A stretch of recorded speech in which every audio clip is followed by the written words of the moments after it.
Okay, waliwo ensonga eno gye njagala twogereko. Nze nga munnamateeka ndaba nti National Unity Platform tennaba kukozesa bulungi mateeka nga bw'erina kugakozesa. Oyinza okulowooza nti kooti ziri mu mikono gya Museveni. Bobi Wine yatwalayo omusango ne bagugoba. Okitegeera n'alaba nga tasobola kufunayo justice. Yes, ekyo kituufu. Naye emisango gyawukanya levels. Waliwo emisango giri ku level eza wansi kubanga waliwo n'enjogerega nti ekintu ekiba nga tekituludde mu ntebe ya Museveni oyinza ofuna justice.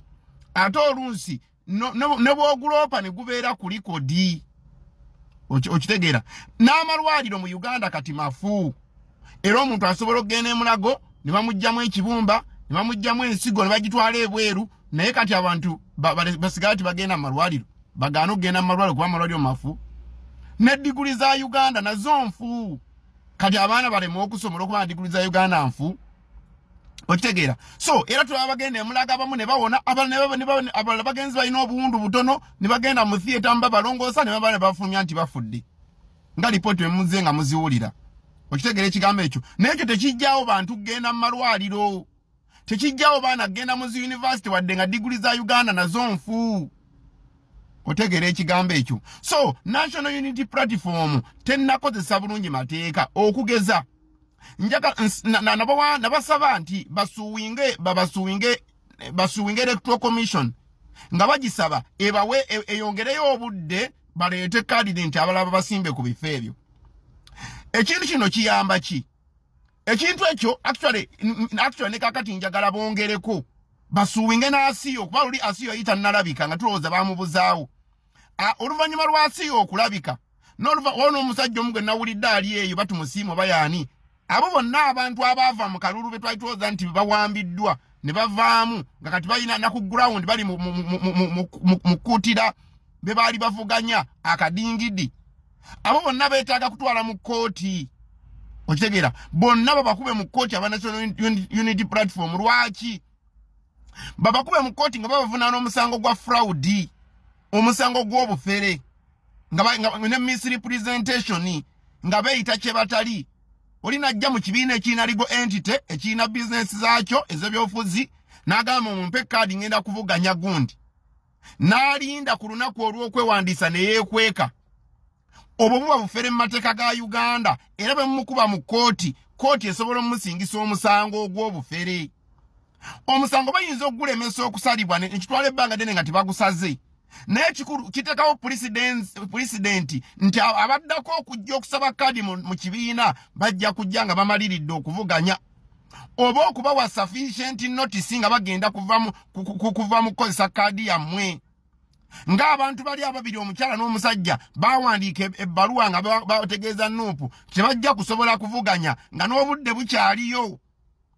Kati bana bavaamu ku lunaku olw'okulonda olw'okwewandiisa lwennyini ne basirika nga Kaasiyo bwe kaakola ne kasirika ku lunaku lw'okuvuganya ne kagamba nti bakawambye ne kamaane ne kalabika nkagamba nti ate oyo speaker mama wange mulamba sobola muvuganya family yantaddeko pressure. Family bw'eba ogitya ng'oyagala family bw'oba ogitya oyina okumanya family tejja kuwa olunaku lw'ogenda kwesimbawo. Family tandika okuteekako pressure okuva ku lunaku lwe bakuwadde kaadi ne bakulaga nti gogenda ovuganya. So bw'obanga family ogitya togitya ku olwo lw'ogenda kwesimbawo fe otufiiriza ekifo. So mu mateeka ga Uganda ekibiina kya National Unity Platform kisobola okukuba asiyo. Nabo bonna abeebuzaawo ku olwo lunaku ne bakutula ddiru ne baali bavuganya olunsi ne babawa ssente. Kuba ebyo bye bibeereyo wansi mu underground tosobola kubitegeera. Naye gwe osobola obbasuuwinga kooti esobola obbasingisa omusango. Kooti bwerwawo okusala omusango nga bwe gubeera ogw'ebyobufuzi abaddamu bonna okuvuganya bamanya nti omusango gwasiyo gye guli tegusalwanga. So naffe katuleme okukola ki okukwata kaadi tugende tuziguza ate bwe tuba tugenda okuvuganya. Okitegeera. Naye Nuupu bw'etasuuwinga kitegeeza ekyo kijja kuddamu kibeewo.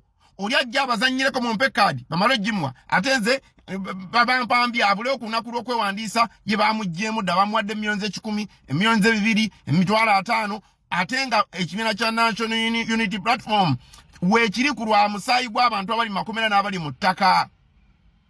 Ochegera buli lunaku oluyita Bobi Wine asingayo bulamu n'abo opposition abala nafu aboogera obwogezi tusingayo bulamu okwogerera ekibiina otegera ekigambo ekyo. So National Unity Platform legal team mutekinga charge emisango bw'ogulopye gubeera yeeyo lulikyalumu ne bagusala gavumenti bwerikyuka tuligibasalira ntugibasingisa eggwanga ne litereera kubanga tuliwo lwakutereeza. So tutandika okutereeza nga tetunama bye tusobola nga tunamana kujja mu buyinza, then bwe tulijja mu buyinza ate kuliba kunaza bunaza. Otegera naye bwe tutasuwinga abantu bano obufere bwe bugenda sigala nga bugenda mu maaso uninterruptedly. Otegera ekigambo ekyo. So kyekyo kyendaba nti Nuupu tennabakozesa bulungi nnyo mateeka. Otegera wano omusango gwa Kabaziguruka singa teyaguloopa gwamala emyaka mingi nga tegusaliddwa ogwajjawo court martial. Otegera naye era gwamala gwasalwa ne Chief Justice ne yeetonda. Era Museveni ne gumuleetera okuwanika ebbaluwa egamba abalamuzi si mmwe mukulembera eggwanga. Naye era court martial teyaddawo okutuusa ate nga bazzeeyo mu parliament ne babaga etteeka n'etteeka ne balikomyawo nga fu. Era nalyo kiba tennaba na kusimbula kwozesa abantu. Era bwe natandika okukozesa bwetyo abantu era nga bagizzaayo mu kooti ng'era bagiyimiriza. Otegera ekigambo ekyo. So tulina okukozesa ebyokulwanyisa byonna nga kati bwe tumanyikira Museveni agenda tubba akalulu naye ate ne tujja ne tukeesimbamu ne tugamba nno tutaddewo protest vote. So n'ebyamateeka bwe birina okubeera tulina osigala nga tulwana ng'era naye emisango tugiroopa mu ngeri zonna. Baagaana abaana ba National Unity Platform okwewandiisa mu by'abavubuka mu by'abakadde tiwaliiwo musango gyonna gyenzijukira oba gye nalaba gye mwaggulawo. Bwe gibaayo amusore n'esaalaba misango omuntu w'ekibiina tayinza genda kwewandiisa ekibiina kirina legal entity ne bamugaana okwewandiisa ne baggalira ebweru mmwe abakulembeze b'ekibiina ne mutakuba akakiiko ka byakulonda mu kooti kubanga obudde bubeerawo nga kooti esobola okubawa injunction.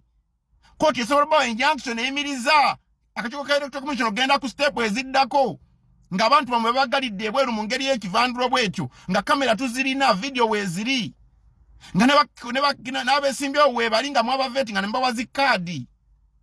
So ogw'omulimu ekibiina legal team y'ekibiina kya Nuupu yeyina okugukola. Bano ng'ebannyonnyola bunnyonnyozi embalaga way forward ne mugenda mu maaso ne musobola osuwinga Electoral Commission. Electoral Commission ejja kuzuukuka. Bw'eraba omuntu yenna ng'ayagala okulemesa abantu ne mugikubira essimu ng'evaayo mangu ejje kwemanyi mujja gisuwinga mugijjeko ssente mujja gisuwinga mu ngero girabisa nti byekola tibiriyo ate wagira ababba abalemesa abantu okwesimbawo. Ne bwe bagaana omuntu ne mutunula butunuzi oli ne yeekweka mwamuwadde kati namaana ajja n'aga nti bannange nze oli yabadde maama wange nga siyinza mwesimbako ne mukaleka ne kayinaayina obujega bwe butyo obwo Museveni bw'akozesa. Nabo bona abawamba obuyinza batagala nfuga y'amateeka abajeganga we bakozesa nabo mulina obbalumisa ku kivu ne mbalaga nti ebintu si byakuzannya si kujja buzi kusaba kaadi nodda wali gwe bakuwaddeyo obusente bakutiisiza entiisatiisa bbiri sina kutiisatiisa kuno okugula muntu kubanga yo bakutiisatiisa oddayo eri banonoga bannange okutya basajja bantiisizza munoonye agenda okwesimbawo n'ebino byakugula this is foul play kuno kuzannya fraud yennyini gwe bali mu kuzannya ati waka. So aba National Unity Platform mukozesa amateeka mukozese kooti muloope emisango muleme okudda kulwatta omwami nalumanya n'okolawo ki.